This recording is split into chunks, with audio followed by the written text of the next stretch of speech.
अस्सलाम वालेकुम। Let's discuss our topic scientific notation. Scientific notation हमारे पास क्या है? साइंटिफिक नोटेशन बेसिकली एक स्टैंडर्ड फॉर्म है जो कि स्टैंडर्ड फॉर्म है और एक इजी वे है किस चीज़ के लिए, रीड एंड राइट करने के लिए न्यूमेरिकल वैल्यूज़ को, आइदर वो स्मॉलेस्ट है और लार्जेस्ट है।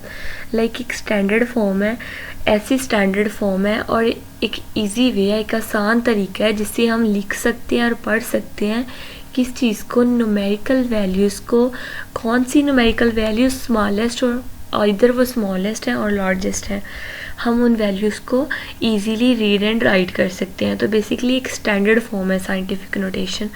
और सेकंड चीज़ इसमें क्या है, it employees the power of 10, यानी इसमें 10 की पावर आती है। n cross n multiply by 10 power plus minus a, यानी यहाँ पे अब कोई भी डिजिट आ सकता है, 1 भी आ सकता है और 1 से ज़्यादा भी आ सकते हैं। Multiply by 10 power plus minus A. अब 10 की जो पावर है वो पॉजिटिव भी हो सकती है, नेगेटिव भी हो सकती है। पॉजिटिव कब होगी और नेगेटिव कब होगी? अगर तो हमारे पास जो गिवन वैल्यू है वो ग्रेटर देन 1 होगी तो हमारे पास वैल्यू क्या होगी? पॉजिटिव होगी, यानी कि पॉजिटिव ए आएगा यहाँ पे 10 की पावर में। अब ए यहाँ पे कोई भी आ सकती है उसकी पावर, ये जस्ट मैंने इसको डिनोट किया हुआ है। जैसे यहाँ पे मैंने बात की ना, एन मैंने किसी भी नंबर के लिए डिनोट किया हुआ, यहाँ पे कोई भी डिजिट आ सकते हैं, लाइक यहाँ पे पावर भी कुछ भी आ सकती है, समथिंग कुछ भी। मतलब यहाँ पे जस्ट मैंने ये बता रही हूँ कि पॉजिटिव है या नेगेटिव है।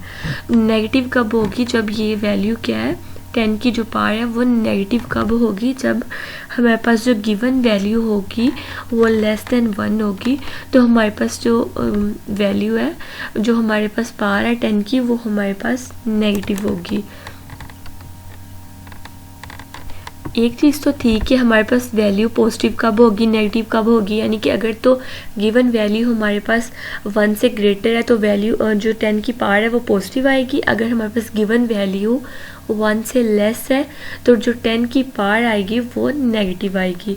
और सेकंड चीज़, एक चीज़ और है जिससे हम इसको याद रख सकते हैं, वो ये है कि लाइक हमारे पास यहाँ पे डिजिट दिया हुआ है, ये एक मैंने वैल्यू ली है 680000। अब इन वैल्यूज़ में जहाँ पे डॉट कहीं पे भी एग्जिस्ट ना कर रहा हो, डॉट कहीं पे भी ना डिनोट हो, उनके जो लास्ट डिजिट होता है उसके बाद डॉट जो होता है वो एग्जिस्ट करता होता है। तो बेसिकली हमारे पास स्टैंडर्ड फॉर्म क्या है? स्टैंडर्ड फॉर्म है कि फर्स्ट नॉन ज़ीरो डिजिट के बाद डॉट आना चाहिए। तो हमने पहले इसको क्या करना है? स्टैंडर्ड फॉर्म में कन्वर्ट करना है। देन दूसरी चीज़ हमारे पास 10 की पावर इसमें इम्प्लॉय होनी चाहिए।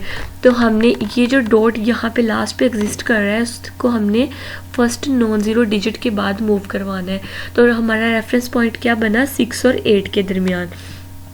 तो हमने इस डॉट को मूव करवाना है 6 और 8 के दरमियान। तो जब हम इस डॉट को मूव करवाएंगे, बेसिकली हम इस डॉट को राइट हैंड साइड से मूव करवा रहे हैं और लेफ्ट हैंड साइड की तरफ मूव करवा रहे हैं। तो जब हम राइट से लेफ्ट की तरफ मूव करेंगे तो हमारे पास वैल्यू क्या आएगी? पॉजिटिव आएगी। कब आएगी? जब हम राइट हैंड साइड से लेफ्ट हैंड साइड की तरफ मूव करवाएंगे किसको? डॉट को।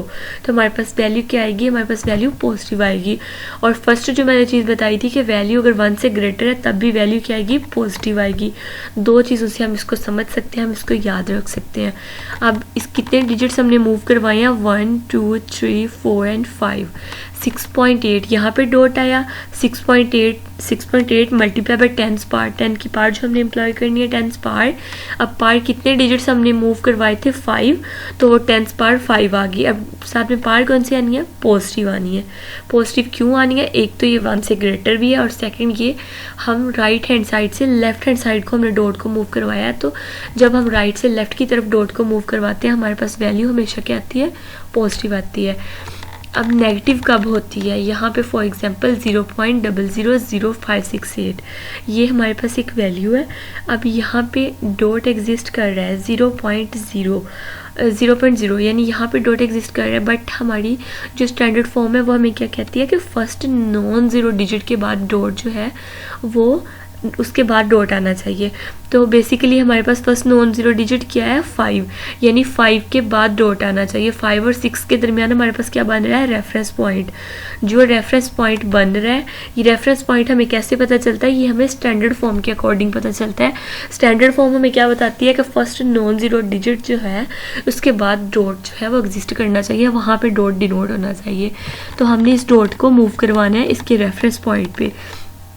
तो जब हम इस डॉट को मूव करवाएंगे यहाँ पे, तो बेसिकली हम राइट हैंड साइड से लेफ्ट हैंड साइड को लेफ्ट हैंड साइड से राइट हैंड साइड को मूव कर रहे हैं। किस साइड से कर रहे हैं, लेफ्ट हैंड साइड से राइट हैंड साइड को मूव करवा रहे हैं डॉट को। तो जब हम लेफ्ट हैंड साइड से राइट हैंड साइड को मूव करवाते हैं, वैल्यू हमेशा हमारे पास क्या आती है, नेगेटिव आती है। नेगेटिव कब आती है, जब डॉट को लेफ्ट हैंड साइड से राइट हैंड साइड की तरफ मूव करवाते हैं रेफरेंस पॉइंट पे, तो हमारे पास वैल्यू क्या आती है, हमेशा नेगेटिव आती है। और फर्स्ट थिंग जो मैंने अभी आपको रिसेंटली बताई है कि वैल्यू अगर 1 से लेस होगी, हमारे पास ये जो वैल्यू है ये क्या है, ये 1 से लेस है। तो ये सारी वैल्यू हमारे पास 1 से लेस है, तो भी ये वैल्यू जो है 10 की पार्ट जो अब हमारे पास नेक्स्ट आएगी वो नेगेटिव आएगी।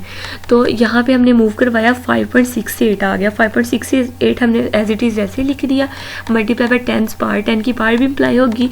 अब यहाँ पे कितने डिजिट्स हमने मूव करवाए, 1 2 3 एंड 4 डिजिट्स मूव करवाए। 4 10 की पार्ट में चले गए, मल्टीप्लाई बाय 10 पार्ट। जितने डिजिट्स हमने मूव करवाने हैं ना उसको हमने 10 की पार्ट में लिखना है। और साथ में पावर कौन सी आनी है, पावर हमारे पास हमेशा आनी है जो मैंने आपको बताया कि पॉजिटिव और नेगेटिव का जो कॉन्सेप्ट है उसके अकॉर्डिंग आएगी। तो यहाँ पे अब हमारे पास यहाँ पे पावर आ रही है नेगेटिव।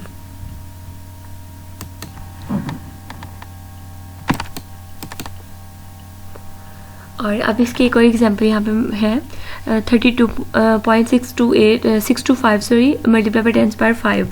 अब यहाँ पे हमारे पास 10 की पावर भी है और डॉट भी एग्जिस्ट कर रहा है।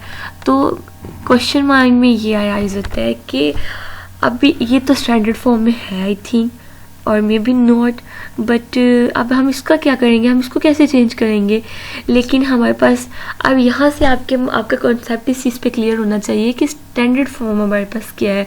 जब हमें स्टैंडर्ड फॉर्म का पता होगा तो ही हम साइंटिफिक, बेसिकली स्टैंडर्ड फॉर्म को लिखना ही साइंटिफिक नोटेशन है। तो स्टैंडर्ड फॉर्म हमें क्या बताती है कि फर्स्ट नॉन ज़ीरो डिजिट के बाद डॉट होना चाहिए। तो क्या इस वैल्यू में हमारे पास फर्स्ट नॉन ज़ीरो डिजिट के बाद डॉट है, नहीं, हमारे पास फर्स्ट 2 डिजिट्स को छोड़ के फिर डॉट है। तो हमने इसको पहले क्या करना है, स्टैंडर्ड फॉर्म में कन्वर्ट करना है। तो हम यहाँ पे क्या करेंगे, हमारे फर्स्ट नॉन ज़ीरो डिजिट 3 है, 3 के बाद यानी यहाँ पे रेफरेंस पॉइंट कहाँ पे एग्जिस्ट कर रहा है, 3 और 2 के दरमियान, यहाँ पे जिसको मैंने कॉमा से डिनोट किया हुआ है। यहाँ पे हमारे पास क्या है, रेफरेंस पॉइंट है। अब हमने डॉट को मूव करवाना है रेफरेंस पॉइंट पे। क्यों मूव करवाना है, क्योंकि हमने इसको स्टैंडर्ड फॉर्म में कन्वर्ट करना है। स्टैंडर्ड फॉर्म बेसिकली हमारे पास साइंटिफिक नोटेशन है और हम पढ़ रहे हैं साइंटिफिक नोटेशन। तो हमने डॉट को जब रेफरेंस पॉइंट पे मूव करवाना है, हमने कहाँ से मूव करवाया है, राइट हैंड साइड से लेफ्ट हैंड साइड को मूव करवाया है। जब हम राइट से लेफ्ट को मूव करवाते हैं तो वैल्यू क्या आती है, पॉजिटिव आती है। और फर्स्ट चीज़ एक और थी कि अगर वैल्यू हमारे पास 1 से ग्रेटर है तो भी हमारे पास वैल्यू क्या आती है, पॉजिटिव। उसकी 10 की जो पावर है वो पॉजिटिव आती है। तो ये बात तो क्लियर है कि 10 की पावर पॉजिटिव आएगी। अब पावर आएगी कितनी, हमने कितने डिजिट्स मूव करवाया, हमने 0 पॉइंट को यहाँ से लेके 3 और 2 के दरमियान मूव करवाया, जो कि मैंने यहाँ पे डिनोट किया हुआ है।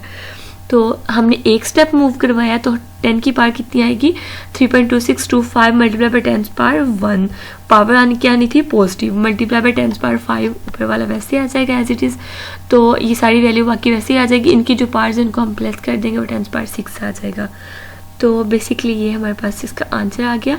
लेकिन यहाँ पे इस एग्जाम्पल बेसिकली इस एग्जाम्पल पे बात करने का मकसद यही था कि स्टैंडर्ड फॉर्म का जो कंसेप्ट है वो क्लियर हो जाए। अब हम नेक्स्ट इसकी पढ़ेंगे conventions for indicating units. Full name of the unit does not begin with the capital letter even if named after a scientist. यानी कि उन्होंने कहा कि हम जब भी किसी यूनिट का नेम लिखेंगे तो हम किसी साइंटिस्ट का भी नेम लिखते हैं तो हमारे पास जो लेटर्स हैं वो क्या होंगे, वो हमारे पास स्मॉल होने चाहिए। उसका जो फर्स्ट लेटर है वो कैपिटल नहीं होना चाहिए। साइंटिस्ट के नेम में है तो कैपिटल नहीं होना चाहिए, तमाम जो डॉट है तमाम जो लेटर्स हैं वो हमारे पास स्मॉल होने चाहिए यूनिट के, ठीक है। अब फॉर एग्जांपल टाइम हमारे पास क्या है 20 सेकंड्स, तो सेकंड हमारे पास यूनिट है, सेकंड के तमाम लेटर्स क्या है हमारे पास स्मॉल। उसके बाद लेंथ है, लेंथ में हमारे पास 10 मीटर, तो मीटर हमारे पास यूनिट है, मीटर के तमाम लेटर्स हमारे पास स्मॉल है। उसके बाद ऐसे ही फोर्स है, वर्क है, कैपेसिटेंस है, इनके यूनिट्स हैं न्यूटन, जाउल और फेरड। तो हमने इन सब को क्या कैसे डिनोट किया है, इन सब को हमने स्मॉल लेटर्स में डिनोट किया है। हमने इनके जो फर्स्ट लेटर हैं उनको लार्ज नंबर से, उनको हमने कैपिटल लेटर से डिनोट नहीं करना।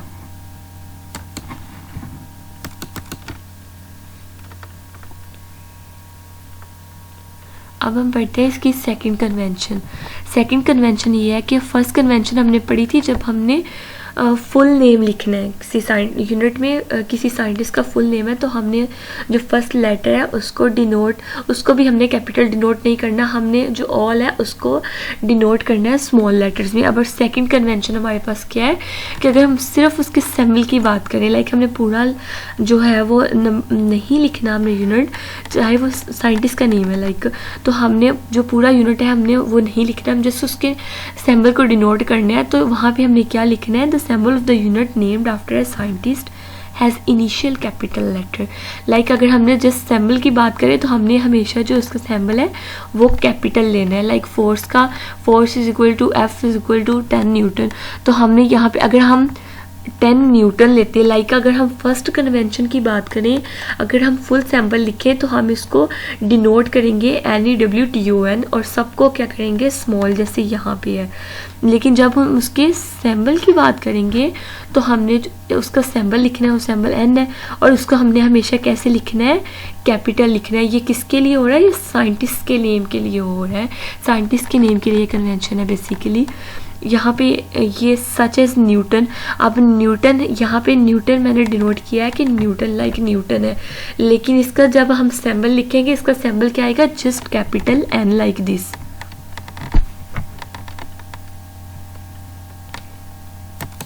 प्रीफिक्स क्या है, बेसिकली 10 की पावर है like this. The prefix should be written before the unit without any space, such as when 1 multiply by 10⁻³ metre is written as 1 millimetre. यानी उन्होंने कहा है कि जब जो प्रीफिक्स जो है वो लिखी जाएगी बिफोर द यूनिट से पहले विदाउट एनी स्पेस। लाइक अगर हमारे पास कोई प्रीफिक्स गिवन है तो हम प्रीफिक्स को हमेशा हम क्या करेंगे, प्रीफिक्स हमेशा हम यूनिट से पहले लिखेंगे विदाउट एनी स्पेस, बगैर किसी स्पेस के, लाइक 1 मिलीमीटर। अब जो फर्स्ट M है वो किसके लिए डिनोट हो रहा है, मिली के लिए। मिली अब किसकी पावर है, मिली बेसिकली हमारे पास प्रीफिक्स है, यानी उसी टेबल से है। 10⁻³ क्या होता है, मिली होता है। तो ये हमारे पास है प्रीफिक्स और मीटर जो है वो हमारे पास क्या है, यूनिट है। तो जो प्रीफिक्स है वो हमेशा डिनोट होगी यूनिट से पहले और उन यूनिट और प्रीफिक्स दोनों के दरमियान कोई स्पेस नहीं होगी। फॉर एग्जांपल 10 सेंटीमीटर, अब सेंटी जो है वो हमारे पास क्या है, प्रीफिक्स है और मीटर हमारे पास क्या है, यूनिट है। तो सेंटीमीटर को हम इकट्ठा डिनोट करेंगे विदाउट एनी स्पेस, बगैर किसी स्पेस के। लेकिन प्रीफिक्स हमेशा पहले लिखी जाएगी और यूनिट हमेशा बाद में लिखा जाएगा। लाइक 6 किलोमीटर, 6 किलो जो है वो हमारे पास प्रीफिक्स है और मीटर जो है वो हमारे पास यूनिट है। एज इट इज़ 15 माइक्रोसेकंड, तो जो हमारे पास माइक्रो है ये हमारे पास है प्रीफिक्स और सेकंड जो है वो हमारे पास है यूनिट। अब इसकी फोर्थ कन्वेंशन क्या है, फोर्थ कन्वेंशन है combination of base units is written each with 1 space apart.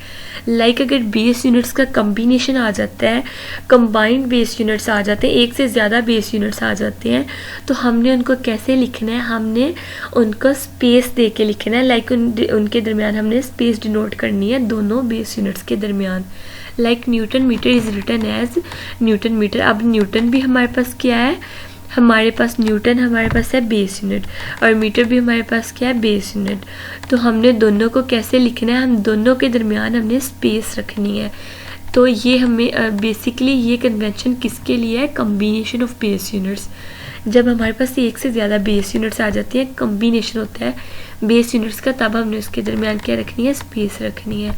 As it is for example kilogram metre per square second, तो kilogram as it is. Second example ampere second, ampere भी हमारे पास base unit है, second भी, तो इन दोनों के दरमियान हमने क्या रखना है, स्पेस रखनी है, ऐसे ही जूल सेकंड। अब इसकी फिफ्थ कन्वेंशन क्या है, compound prefixes are not allowed, यानी कि कंपाउंड प्रीफिक्सेस, कंपाउंड बेसिकली हम मजमुआ कहते हैं किसी चीज़ का, यानी जो किसी चीज़ का मिलाप जैसे कहते हैं, इकट्ठा होना, लाइक एक से ज़्यादा चीज़ें, जैसे हम कम्बिनेशन की बात कर रहे थे, लाइक फॉर एग्जांपल इसकी एग्जांपल से मैं आपको ये चीज़ समझाती हूँ। For example 1 micro farad may be written as 1 pico farad, तो माइक्रो यहाँ पे क्या है, 2 दफ़ा आ गया माइक्रो, तो ये हमारे पास क्या आ गई है, कंपाउंड 2 दफ़ा आई है चीज़। कंपाउंड क्या चीज़ है, माइक्रो हमारे पास क्या है, प्रीफिक्स है, कंपाउंड प्रीफिक्सेस यानी 2 टाइम प्रीफिक्सेस आई हैं। तो हम जब 2 टाइम्स कंपाउंड यानी इकट्ठे प्रीफिक्सेस आएंगी, तो हमने उनको हमेशा हमारे पास ये अलाउ नहीं है कि हम जो अगर हमारे पास एक या एक से 2 या 2 से ज़्यादा प्रीफिक्सेस होंगी, तो हमने उनको एक प्रीफिक्स में लिखना है, हमने उनको 2 या 2 से ज़्यादा प्रीफिक्सेस में नहीं लिखना हमारे पास, क्योंकि हमारे पास कंपाउंड प्रीफिक्सेस जो है वो अलाउड नहीं है, ये कन्वेंशन है। तो लाइक अगर हम 1 माइक्रो फैरड को हम लिखेंगे 1 पिको फैरड, कैसे लिखेंगे, नीचे ये देखिए, नीचे 1 मल्टीप्लाई बाय 10 पावर माइक्रो की पावर हमारे पास क्या होती है, 10 power -6 multiply by 10 power second micro की पावर क्या है, 10 पावर -6 फैरड, वैसे ही आ गया। तो बेसिकली 1 मल्टीप्लाई बाय 10 पावर, ये भी -6 है, ये भी -6 है, -6 -12 हो गया। -12 अब हमारे पास क्या आते हैं, -12 पावर होती है, -12 वैल्यू होती है पिको की। पिको भी हमारे पास क्या है, प्रीफिक्स है, माइक्रो भी हमारे पास प्रीफिक्स है और पिको भी हमारे पास प्रीफिक्स है, यानी कि हमने 2 प्रीफिक्सेस जो हैं उनको इकट्ठा किया और कंबाइन करके हमने उसको एक प्रीफिक्स बनाना है, क्योंकि हमारे पास कंपाउंड प्रीफिक्सेस अलाउडेड नहीं है। तो हमने जो 1 माइक्रो फैरड है उसको लिखना है 1 पिको फैरड, लाइक उसको हमने ऐसे कंबाइन करके लिखना है। यानी कि इसके फिफ्थ, बेसिकली इन शॉर्ट ये कहना चाह रही हूँ कि जो इसकी फिफ्थ कन्वेंशन है वो ये है कि यहाँ पे कंपाउंड प्रीफिक्सेस अलाउ नहीं है। हम यहाँ पे अगर 2 या 2 से ज़्यादा प्रीफिक्सेस हैं तो हम उसको एक प्रीफिक्स जो है उसमें कन्वर्ट करेंगे। अब इसकी जो 6th कन्वेंशन है वो क्या है, a number such as 5.0 multiply by 10 power 4 centimetre may be expressed in scientific notation as 5.0 multiply by 10 power 2, यानी कि हमारे पास कोई भी नंबर है 5 मल्टीप्लाई बाय 10 पावर 4 सेंटीमीटर, हम इसे एक्सप्रेस कर सकते हैं किस चीज़ में, साइंटिफिक नोटेशन में, कैसे, like 5 multiply by 10 power 2 metre. अब देखते हैं कि कैसे कर सकते हैं 5 मल्टीप्लाई बाय 10 पावर 4 सेंटीमीटर। अब हमने इस डिजिट को हम ऐसे भी डिनोट कर सकते हैं साइंटिफिक नोटेशन में, कैसे कर सकते हैं, 5 मल्टीप्लाई बाय 10 पावर 4 सेंटीमीटर हमारे पास वैल्यू थी, सेंटी हमारे पास क्या है, सेंटी की वैल्यू होती है 10 power -2, 5 multiply by 10 power 4 centi की वैल्यू हमारे पास क्या है, 10 power -2 metre, as it is वैसे आ जाएगा। तो 10 पावर 4 और 10 पावर -2, तो इनकी जो पावर्स हैं और वो आपस में एड एंड सब्ट्रैक्ट हो जाएंगी, 4 -2 आ जाएगा, +4 है और -2 है, तो वो हमारे पास क्या आ जाएगी, 10 पावर 2। तो हम इसको ऐसे भी लिख सकते हैं। तो ये हमारे पास क्या थी, इसकी 6 कन्वेंशन। अब हमारे पास इसकी सेकंड कन्वेंशन क्या है, when a multiple of a base unit is raise to a power, the power applies to the whole multiple and not the base unit alone. Like अगर हम बेस यूनिट है हमारे पास, when a multiple of base unit is raise to a power, like हमारे पास multiple base units हैं, उनकी जो पावर है उनके ऊपर पावर है, तो वो जो पावर है वो जस्ट जो है वो जो पावर जो है वो होल मल्टीपल पे अप्लाई होगी, ना कि अकेले बेस यूनिट पे। किलो की वैल्यू होती है 10 पावर 6, 1 मल्टीप्लाई 10 पावर 3 होती है।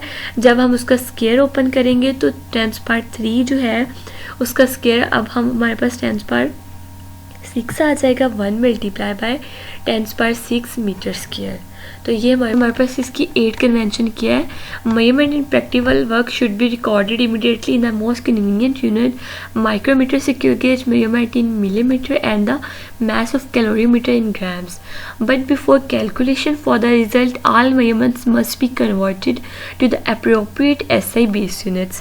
यानी कि जब हम प्रैक्टिकल वर्क करते हैं, लाइक हम प्रैक्टिकल वर्क स्टार्ट करते हैं, हमें जिस भी कन्वीनियंट यूनिट में वैल्यूज़ गिवन है हम उसमें उसको सॉल्व कर सकते हैं। कंपल्सरी नहीं है कि हम उसको पहले SI यूनिट में कन्वर्ट करें, देन हम उसका हमारा जो नेक्स्ट प्रैक्टिकल वर्क है उसको हम स्टार्ट करें। हमें जो भी कन्वीनियंट यूनिट वहाँ पे गिवन है हम उसमें उसको जो हमारा प्रैक्टिकल वर्क है, हमारे पास क्वेश्चन है, चीज़ है जिसको हम सॉल्व करना चाह रहे हैं, जिसका सोल्यूशन चाहते हैं, उसको हम सॉल्व कर सकते हैं but before calculation for the result. लेकिन जब हमने फाइनल रिज़ल्ट देना है उस वर्क का, तो जो जितनी भी मेजरमेंट्स हमने की हैं हमने उसको जो फाइनल रिज़ल्ट है उसका हमने देन उनके जो आंसर्स हैं उनको कन्वर्ट कर लेना है अप्रोप्रिएट SI बेस यूनिट में। यानी कि हमारा जो फाइनल रिज़ल्ट है वो हमारे पहले हमने उसको SI अप्रोप्रिएट जो है। बेसिकली ये था हमारा आज का लेक्चर जिसमें हमने डिस्कस किया साइंटिफिक नोटेशन में, उसका फर्स्ट ऑफ ऑल तो उसका हम स्टैंडर्ड फॉर्म लिखते हैं। स्टैंडर्ड फॉर्म है बेसिकली साइंटिफिक नोटेशन एक स्टैंडर्ड फॉर्म है। सेकंड के उसमें 10 की पावर इम्प्लाई होती है। देन हमने उसकी कन्वेंशंस 8 कन्वेंशंस के बारे में पढ़ा 1 बाय 1।